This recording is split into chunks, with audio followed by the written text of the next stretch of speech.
आकाशवाणी से पेश है खबरनामा।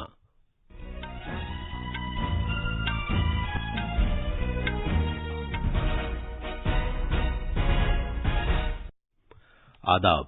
खबरनामे के साथ मैं अर्जुमंद अली खान। पहले इस वक्त की खास खबरें। कर्नाटक में कल एक नई असेंबली के लिए वोट डाले जाएंगे। आजादाना और मुंसिफाना चुनाव को यकीनी बनाने के लिए तमाम इंतजामात कर लिए गए हैं। वजीर दाखिला अमित शाह ने कहा है कि मणिपुर में सूरत-ए-हाल पूरी तरह से काबू में है। रियासती सरकार मैती बिरादरी के लिए एसटी की हैसियत के बारे में फैसले के लिए तमाम फरीकों से मशवरा करेगी। इसराइल के वजीर खारजा एली कोहन 3 दिन के दौरे पर आज नई दिल्ली पहुंच रहे हैं।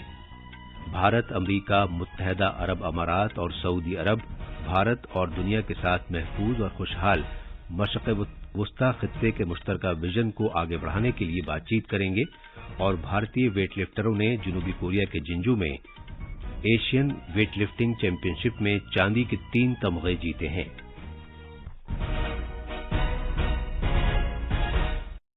अब खबरें तफसील से। कर्नाटक में कल होने वाले आजादाना और मुंसिफाना चुनाव को यकीनी बनाने के लिए सख्त सिक्योरिटी फराहम करने के अलावा पुलिस महकमे की जानिब से मुनासिब इंतजामात किए गए हैं। रियासत में 58,282 पोलिंग बूथों में से 11,617 पोलिंग बूथों को हसास करार दिया गया है। चुनाव के रोज 1,56,000 पुलिस अफसरों, कांस्टेबल, होमगार्ड्स और para military forces security duty के लिए तैनात किए जाएंगे। हसास और अहम पोलिंग बूथों पर सीएपीएफ की 650 कंपनियां, सीआरपीएफ की 101, बीएसएफ की 108, सीआईएसएफ की 75, आईटीबीपी की 70, आरपीएफ की 35 और एसएपी की 186 कंपनियां तैनात की जाएंगी। पेश है एक रिपोर्ट। चुनाव के दिन सख्त सिक्योरिटी फराहम की जाएगी ताकि राय दहिंदगान बगैर किसी खौफ और तरफदारी के अपना वोट डाल सकें। कल बड़ी तादाद में पुलिस और नीम फौजी दस्ते तैनात किए जाएंगे। कुल 2,930 सेक्टर मोबाइल यूनिट होंगे और हर यूनिट 20 पोलिंग बूथों पर नजर रखेगा। सेक्टर मोबाइल यूनिटों पर नजर रखने के लिए इंस्पेक्टरों की क़यादत में 749 निगरान मोबाइल यूनिट भी होंगे। डीवाईएसपी सतह का अफसर हर हल्के में सेक्टर मोबाइल यूनिटों की निगरानी करेगा। बैन जिला और बैन रियासती सरहदों की 700 चेक पोस्टों पर पुलिस एहलकार तैनात होंगे। वोटरों में एतमाद पैदा करने के लिए रूट मार्चों का मंसूबा बनाया गया है और इलेक्ट्रॉनिक वोटिंग मशीनों के तहफ़्फ़ुज़ के लिए खुसूसी इंतजाम किए गए हैं।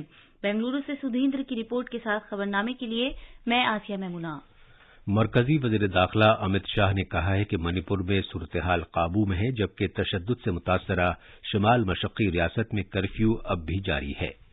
एक प्राइवेट न्यूज चैनल से बात करते हुए उन्होंने कहा कि मणिपुर हुकूमत मैती बिरादरी को दर्जे फहरिस्त कबाइल का दर्जा देने के मामले पर फैसला करने से पहले तमाम फरीकों से मशवरा करेगी।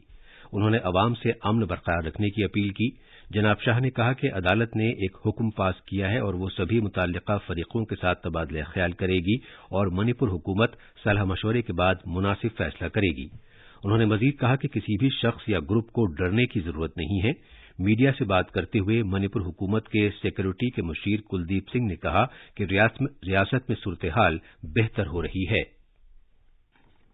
अंडमान निकोबार आइलैंड से इसके आसपास बहुत सारे टूरिस्ट जाते हैं। इसके लिए हम स्पेशल फोरकास्ट दिए हैं कि टूरिस्ट ऑफशोर एक्टिविटी के लिए, सर्फिंग के लिए, टूरिज्म के लिए समुद्र के अंदर नहीं जाना चाहिए और जो समुद्र में है वो वापस आ जाना चाहिए। इसके साथ साथ 10 तारीख से बिग शिप्स भी अफेक्टेड हो सकता है। सो शिपिंग कम्युनिटी के लिए, ऑफशोर एक्टिविटी के लिए हम ये एडवाइस दे रहे हैं कि हम रेगुलेट करना चाहिए हमारा एक्टिविटी को 12 तारीख तक। सो अभी आप देखेंगे जो पूर्वानुमान है इसके हिसाब से सबसे जो ज्यादा एडवर्स इम्पैक्ट हो सकता है वो है मेरीन एरिया के लिए और अंडमान निकोबार आइलैंड्स के लिए। 3 मई को मणिपुर में उस वक्त तसादुम फूट पड़ा था जब एसटी का दर्जा देने के लिए मैती बिरादरी की मांग के खिलाफ एहतजाज करने के लिए 10 पहाड़ी जिलों में एक कबायली यकजहती मार्च का एहतमाम किया गया था। ये मार्च इसलिए किया गया था कि मणिपुर हाईकोर्ट के हालिया फैसले की मुखालफत की जा सके, जिसने रियासती सरकार से कहा था कि वो दर्ज फहरिस्त कबाइल की फहरिस्त में अक्सरियत वाली हिंदू मैती बिरादरी को शामिल करने की मांग से मुताल्लिक मरकज को सिफारिश भेज सके। मरकजी वज़ीर दाखिला अमित शाह आज मगरबी बंगाल में नोबल इनाम याफ्ता रविन्द्रनाथ टैगोर की सालगिरह तकरीबात में शिरकत करेंगे। वजारत दाखिला के मुताबिक जनाब शाह कोलकाता में जोरासांको ठाकुरबाड़ी में टैगोर के मुजस्समे पर हार पहनाकर उन्हें खिराज अकीदत पेश करेंगे। इसके बाद जनाब अमित शाह شمالی 24 परगना जिले में पेट्रापोल में मरबूत चेकपोस्ट आईसीपी पर बॉर्डर सिक्योरिटी फोर्स बीएसएफ और land port authority of India के मुख्तलिफ तरक्याती प्रोजेक्टों का संग बुनियाद और इफ्तिताह करेंगे। दोपहर में वज़ीर दाखिला कोलकाता में साइंस सिटी में मुख्तलिफ प्रोजेक्टों का इफ्तिताह करेंगे और एक फिल्म ल्यूमिनरीज ऑफ बंगाल का इजरा करेंगे। जनाब शाह शाम में साइंस सिटी ऑडिटोरियम में टैगोर की सालगिरह तकरीबात में शिरकत करेंगे। जनूब मशरक़ी खलीज बंगाल पर 2 दिन पहले कम हवा के दबाव का जो हल्का बना था वो आगे बढ़ेगा और आहिस्ता आहिस्ता शिद्दत इख्तियार करके कल तक समंदरी तूफान की शक्ल इख्तियार कर लेगा। जनूब मशरक़ी खलीज बंगाल और जनूबी बुराई अंडमान से मुत्तसिल इलाके में कल जो कम हवा के दबाव का हल्का बना था उसके आज इसी इलाके में शिद्दत इख्तियार करने का इम्कान है।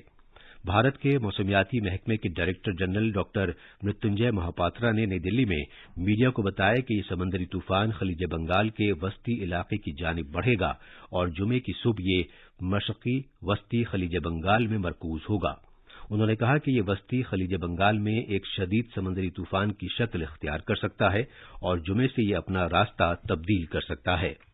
भारत के मौसमियाती महकमे ने जनूब मशरक़ी और वस्ती खलीज बंगाल और भूराए अंडमान से मुत्तसिल इलाकों में आज से ही माहीगीरों, छोटे जहाजों और कश्तियों को समंदर में न जाने का मशवरा दिया है। केरला में पुलिस ने हादसे की शिकार एक सियाहती कश्ती के मालिक को गिरफ्तार कर लिया है। इस हादसे में मल्लापुरम जिले के तनूर के नजदीक 22 अफराद की जानें तलफ हो गई थीं। यह हादसा इतवार के रोज पेश आया था। कश्ती के मालिक को कल शाम कोझिकोड में एक रिश्तेदार के घर से गिरफ्तार किया गया था। वो इस हादसे के बाद रूपोश हो गया था। कश्ती के अमले के मेंबरान फरार हैं। एक मुतालिका पेशरफ्त ये हुई है कि मल्लापुरम जिला पुलिस के सरबराह ने इस हादसे की तहकीकात के लिए एक 15 रुकनी खुसूसी तफ्तीशी टीम तश्कील दी है। इस दौरान एनडीआरएफ और फायर ब्रिगेड के अमले की तरफ से दरिया में आज तलाशी की कार्रवाई जारी रहेगी। वजीर आजम नरेंद्र मोदी ने चंडीगढ़ में भारत के पहले भारतीय फिजाइया के विरासती सेंटर की तारीफ की है। वज़ीर दिफा राजनाथ सिंह की जानिब से एक ट्वीट के जवाब में वज़ीर आज़म ने कहा कि ये काबिल तारीफ कोशिश है जो भारत में हमारी फिजाइया के मालामाल ताउन को मजीद उजागर करेगा। एक और ट्वीट में जनाब मोदी ने मॉस्को में मुनक्किदा वुशू स्टार्स चैंपियनशिप में मुल्क के लिए 17 तमगे जीतने पर भारत की खवातीन एथलीट्स को मुबारकबाद दी। उन्होंने कागज के बगैर काम करने के लिए त्रिपुरा सरकार के फैसले की भी सताइश की। त्रिपुरा के वजीर आला मानिक साहा के एक ट्वीट के जवाब में वजीर आजम ने कहा कि ये एक अच्छी बात है कि त्रिपुरा टेक्नोलॉजी अपनाने के लिए पुरअज़्म कोशिश कर रहा है और शहरियों की जिंदगियों में एक मुस्बत तब्दीली ला रहा है। वजीर आजम नरेंद्र मोदी ने मशहूर मारूफ बंगाली मुसन्निफ समरेश मजूमदार के इंतकाल पर अफसोस का इजहार किया है। उन्होंने कहा कि वो बंगाली अदब के तईं अपनी खिदमात के लिए याद रखे जाएंगे। समरेश मजूमदार का कल इंतकाल हो गया था। वो 79 बरस के थे। ये खबरनामा आकाशवाणी से नश्र किया जा रहा है। इसराइल के वजीर खारजा एली कोहन भारत के 3 रोजा दौरे पर आज नई दिल्ली पहुंच रहे हैं। जनाब एली कोहन हैदराबाद हाउस में वजीर खारजा डॉक्टर एस जयशंकर के साथ मुज़ाकरात करेंगे, जिसके बाद वो 3 मूर्ति हैफा चौक जाएंगे जहां वो गुल्हाए अकीदत नजर करेंगे। इसराइल के वजीर खारजा भारत इसराइल कारोबारी फोरम की एक मीटिंग में शिरकत करेंगे, जिसका एहतमाम आज भारतीय सनतों की कॉन्फेडरेशन CII की तरफ से किया गया है। वजारत खारजा के मुताबिक जनाब कोहन कल शाम एक प्रोग्राम में शिरकत के लिए आगरा रवाना हो जाएंगे। आगरा में अपनी मसरूफियात के बाद वो इसी रोज दिल्ली लौट आएंगे। वो एक प्रोग्राम में शिरकत के लिए मुंबई भी जाएंगे। जनाब कोहन 11 मई को ही इसराइल लौट जाएंगे। इसराइल के वजीर खारजा का यह दौरा इस साल के आखिर में भारत के लिए वजीर आजम बेंयामिन नेतन्याहू के दौरे की तैयारी के सिलसिले में है। इसराइल के मुआशी उमूर के वजीर नीर बरकत ने एक बड़े कारोबारी वफ्द के साथ अप्रैल में भारत का दौरा किया था। G20 तरक्याती वर्किंग ग्रुप की तीसरी मीटिंग आज से गोवा में शुरू होगी। 3 रोजा इस मीटिंग के अलावा कल खवातीन की क़यादत में तरक्की पर एक अलग प्रोग्राम मुनक्किद किया गया था। मजीद तफसील हमारे नामनिगार से। भारत की सदारत में हो रही G20 मीटिंग का आगाज खवातीन की क़यादत में तरक्की के एक अलग प्रोग्राम के साथ कल गोवा में हुआ। پینل مباحثے کے دوران یہ خیال ابھر کر سامنے آیا کہ صنفی مساوات اور خواتین کی قیادت میں ترقی کے حصول کے دوران اقتصادی، سماجی، ثقافتی اور سیاسی فیصلہ سازی میں خواتین کی مکمل شراکت داری درکار ہوگی۔ وزارت خارجہ میں جوائنٹ سیکرٹری ناگارجن نائیڈو نے اپنے استقبالیہ خطاب میں صنفی مساوات پر زور دیتے ہوئے انہوں نے کہا کہ ہمیں خواتین کی قیادت میں ترقی کے الگ نقطہ نظر کے ذریعے خواتین کی مکمل صلاحیت کو بروئے کار لانا چاہیے۔ اس پروگرام کا انعقاد آبزرور ریسرچ فاؤنڈیشن ORF کے مشترکہ طور پر G20 سیکریٹریٹ نے کیا ہے۔ بھارت کی صدارت میں 3 روزہ G20 میٹنگ 11 مئی تک جاری رہے گی، جس میں پینل مباحثے اور خواتین کی قیادت میں ترقی کے نقطہ نظر پر مرکوز مختلف ترقیاتی پہلوؤں کی نمائش بھی شامل ہوگی۔ گوا پنجی سے تشار جادھو کی رپورٹ کے ساتھ خبر نامے کے لیے میں حسین اختر۔ امریکہ، بھارت اور متحدہ امارات کے قومی سلامتی کے مشیر اتوار کو سعودی عرب میں سعودی ولی عہد اور وزیر اعظم محمد بن سلمان کے ساتھ میٹنگ کریں گے، جس میں بنیادی ڈھانچے پر علاقائی اقدامات پر تبادلہ خیال کیا جائے گا۔ بھارت کے قومی سلامتی کے مشیر اجیت ڈوبھال، ان کے امریکی ہم منصب جیک سولیون اور متحدہ عرب امارات کے ان کے ہم منصب طاہنون بن زائد ال نہیان نے اس ماہ کے آخر میں آسٹریلیا میں کوارڈ سربراہ کانفرنس سے قبل میٹنگ میں شرکت کی تھی۔ وائٹ ہاؤس نے کہا ہے کہ یہ لیڈران بھارت اور دنیا کے ساتھ زیادہ محفوظ اور خوشحال مشرق وسطی خطے کے ساتھ بین رابطے کے ان کے مشترکہ ویژن کو آگے بڑھانے کے خواہاں ہیں۔ سعودی عرب کے وزارت خارجہ نے کہا ہے کہ ان لیڈروں نے خطے میں ترقی اور استحکام کو بڑھانے کی خاطر اپنے اپنے ملکوں کے درمیان رشتے اور تعلقات کو بڑھانے کے لیے بہت سے امور پر تبادلہ خیال کیا۔ جموں کشمیر میں شری امرناتھ جی یاترا 2023 کے انتظامات کا جائزہ لینے کے لیے لیفٹیننٹ گورنر کے پرنسپل سیکرٹری اور شری امرناتھ جی شرائن بورڈ کے چیف ایگزیکٹو افسر مندیپ کے بھنڈاری نے کل متعلقہ نائب کمشنروں اور محکموں کے ساتھ ایک میٹنگ کی صدارت کی۔ ویٹ لفٹنگ میں بھارتی ویٹ لفٹروں نے جنوبی کوریا کے جنجو میں ایشین ویٹ لفٹنگ چیمپئن شپ 2023 میں چاندی کے 3 تمغے جیت کر اپنی مہم ختم کی۔ کل اجیت نارائن اور اچنتا شیولی 2 واحد بھارتی ویٹ لفٹر تھے جنہوں نے مردوں کے 73 کلو گرام کے زمرے میں مقابلہ کیا، البتہ دونوں ہی بھارتی تمغوں کی فہرست میں کوئی اضافہ نہیں کر سکے۔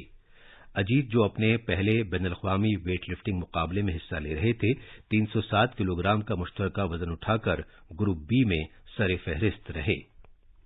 آئی پی ایل کرکٹ میں کل رات کولکتہ کے ایڈن گارڈنز میں کولکتہ نائٹ رائڈرز نے پنجاب کنگز کو 5 وکٹ سے ہرا دیا۔ آج شام 7:30 بجے ممبئی کے وانکھیڑے اسٹیڈیم میں ممبئی انڈینز کا مقابلہ رائل چیلنجرز بنگلور سے ہوگا۔ یہ تھیں خبریں اور اب اخبارات کے آئینے کے ساتھ ہیں آسیہ میمونہ۔ شکریہ ارجمند۔ راجدھانی دلی سے شائع ہونے والے آج کے زیادہ تر اخبارات نے الگ الگ خبروں کو اپنی شہ سرخی بنایا ہے۔ روزنامہ انقلاب کی شہ سرخی ہے کرناٹک کی انتخابی مہم ختم، سبھی سیاسی پارٹیوں نے جیت کے لیے اپنی طاقت جھونکی۔ روزنامہ ملاپ نے مرکزی وزیر خزانہ نرملا سیتارمن کے مالی استحکام اور عالمی اقتصادی صورتحال پر تبادلہ خیال کرنے کی خبر کو صفحے اول پر شائع کیا ہے۔ روزنامہ ہندوستان ایکسپریس نے پیر کو چنڈی گڑھ میں ملک کے پہلے ایئر فورس ہیریٹیج سینٹر کا افتتاح کرنے کے موقع پر وزیر دفاع راجناتھ سنگھ کے اس بیان کو نمایاں طور پر پیش کیا ہے۔ فضائیہ کی وراثت کو محفوظ رکھنا ضروری ہے۔ روزنامہ اخبار مشرق نے DMRC کی جانب سے تمام میٹرو اسٹیشنوں پر QR کوڈ پر مبنی کاغذی ٹکٹ متعارف کرانے کی خبر کو اہمیت کے ساتھ شائع کیا ہے۔ اور اب آخر میں خاص خبریں ایک بار پھر۔ کرناٹک میں کل ایک نئی اسمبلی کے لیے ووٹ ڈالے جائیں گے۔ آزادانہ اور منصفانہ چناؤ کو یقینی بنانے کے لیے تمام انتظامات کر لیے گئے ہیں۔ وزیر داخلہ امت شاہ نے کہا ہے کہ منی پور میں صورتحال پوری طرح سے قابو میں ہے۔ ریاستی سرکار میتی برادری کے لیے ST کی حیثیت کے بارے میں فیصلے کے لیے تمام فریقوں سے مشورہ کرے گی۔ اسرائیل کے وزیر خارجہ ایلی کوہن 3 دن کے دورے پر آج نئی دلی پہنچ رہے ہیں۔ بھارت، امریکہ، متحدہ عرب امارات اور سعودی عرب بھارت اور دنیا کے ساتھ محفوظ اور خوشحال مشرق وسطی خطے کے مشترکہ ویژن کو آگے بڑھانے کے لیے بات چیت کریں گے۔ اور بھارتی ویٹ لفٹروں نے جنوبی کوریا کے جنجو میں ایشین ویٹ لفٹنگ چیمپئن شپ میں چاندی کے 3 تمغے جیتے ہیں۔